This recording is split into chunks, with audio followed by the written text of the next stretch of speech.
petit feu, mais nous mourrons en masse. Ce n'est pas le Covid-19 qui va venir nous faire peur. Ce n'est pas cette épidémie qui va venir nous faire peur parce que nous sommes passés par des génocides. Et ce depuis... Laissez-moi vous rappeler une chose. Est-ce que vous connaissez un peu l'énocide colonial belge qui a eu lieu entre 1885 et 1908 par le roi Léopold II? Ce roi qu'on appelait humaniste philanthrope, il y a eu au moins un tiers de la population congolaise qui en est mort de ce génocide noir. On a coupé les bras à nos ancêtres parce qu'ils refusaient d'aller au front pour notre caoutchouc et notre ivoire. Et depuis, il y a eu tellement de génocides. Vous savez que nous avons été esclaves, pas seulement les 400 millions de déportés dans le monde, mais ceux qui sont restés même sur le continent africain sont aussi restés esclaves, et ce jusqu'à nos jours. Et oui, vous allez me dire que nous sommes au 21e siècle, bien sûr, mais nous ne sommes pas sortis de la colonisation. Vous savez, il y a des dates que l'on dit importantes, comme 1848, où nous parlons de l'abolition de l'esclavagisme. Il y a eu un décret qui a été signé. Chers Africains, on nous ment depuis 1848, où il y a eu l'abolition de l'esclavage. Nous n'avons jamais été décolonisés. Nous sommes toujours colonisés. Tout ce que nous faisons, ils mettent leur nez dedans. C'est vous qui ne comprenez pas.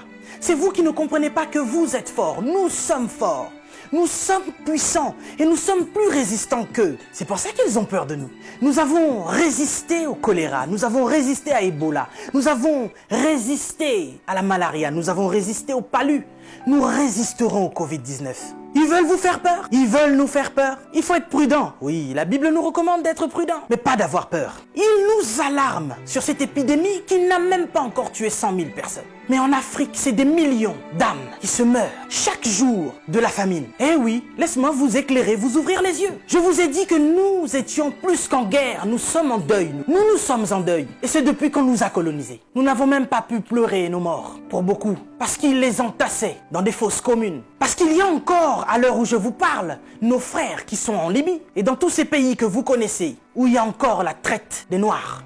Les esclaves modernes, il y en a encore. Et vous imaginez avec ce fléau d'épidémie, il y a encore des fermes humaines aujourd'hui. Nos frères sont en train de mourir et nos dirigeants sont conscients. Mais que font-ils? C'est plus qu'une pandémie, c'est plus que cette épidémie. On veut vous faire peur aujourd'hui. Lavez-vous les mains, lavez-vous les mains, lavez-vous les mains. Il n'y a pas d'eau potable. L'Africain, il est en train de mourir parce qu'il n'y a pas déjà d'eau potable. On se lave les mains. Ok, nous allons nous laver les mains. Mais avec quelle eau? Vous parlez de confinement? Oui, l'Africain veut rester chez lui. Il n'y a pas d'électricité. L'Africain va manger quoi? Et c'est aujourd'hui, comme par enchantement, cher président, que vous signez des décrets de crise. Et vous vous posez la question, comment vous allez faire pour nourrir la population? Mais de quelle population vous parlez? Ces gens meurent depuis des années. Il y en a qui sont au pouvoir depuis plus de 40 ans. D'autres qui sont morts parce que justement, ils ont été destitués. Si on ne les avait pas chassés du pouvoir, ils seraient encore en vie. Vous êtes sans pitié, cher président. Vous et vos dames de fer. Vos enfants, n'en parlons même pas. Ce sont des people. Vous êtes à l'image de vos parents. Mais vous qui gouvernez, qu'est-ce que ça vous coûte d'offrir des hôpitaux décents aux Africains? Vous savez, nous sommes ici en France. Les personnels soignants sont en crise, sont en larmes depuis des années. Ils crient au scandale de ce qui se passe dans les hôpitaux. Pour nous autres qui avons des membres de nos familles qui travaillent dans des hôpitaux, nous savons ce que c'est. Ils nous racontent l'enfer de ce qui se passe dans les hôpitaux français. Mais du moins, nous avons des hôpitaux décents. Mais nous crions à la crise sanitaire. Mais en Afrique, c'est comme si c'est maintenant que vous vous réveillez. Je n'arrive pas à dormir. Je me vois mal aller dormir sur mon lit. Alors que je pense à tout ce continent africain qui est en deuil. Et ça depuis. Je me dis, mais cette épidémie, cette pandémie, si ça devait toucher le petit peuple, qu'est-ce que nous allons devenir? Mais Africains, laisse-moi te dire que nous avons vaincu toutes ces épidémies. Choléra, Ebola, malaria, palu. Nous vaincrons ce petit Covid-19. Nous sommes plus forts que ça. Nous sommes bien plus forts que ça. Peut-être que je ne suis pas au courant, mais jusqu'à présent, ceux qui ont apporté cette épidémie, ce sont des gens qui sont venus de l'extérieur. Les étrangers. Et puis ça touche des personnes qui sont bien placées, des gens qui, je pense, ont une belle vie. Mais ce petit peuple qui vit dans des bidonvilles, ce petit peuple qui vit des conditions sanitaires incroyables, Dieu préserve ce peuple. Cher Africain, laisse-moi te dire que tu es fort. On veut t'affaiblir mentalement pour te faire comprendre que tu es faible. Et voici que ça fait des siècles que l'homme noir meurt de la drépanocytose. Personne ne cherche le vaccin.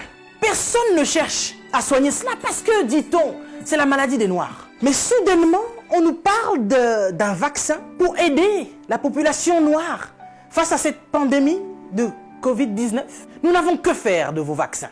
Et nous n'en voulons pas. Si vous avez envie de faire des tests, testez vos animaux, vos chiens, vos chats.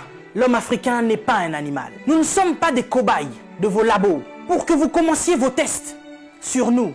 Ça fait des siècles que vous nous testez. Ça fait des siècles que vous nous faites souffrir. Depuis que vous avez découvert que le continent africain était le jardin d'Éden, vous ne voulez pas nous lâcher. Nous souffrons, mais nous sommes en train d'enrichir plusieurs. Nous mourons de faim alors que nous nourrissons plusieurs. Quelque chose m'a fait rire il y a quelque temps.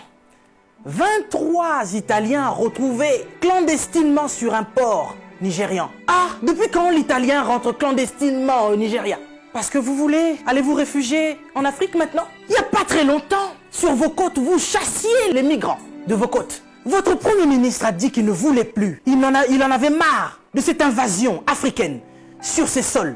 Nous avons vu un migrant noir mourir dans les eaux de Venise sans que personne ne lui porte secours. Parce qu'il était noir, parce qu'il était africain. Nous avons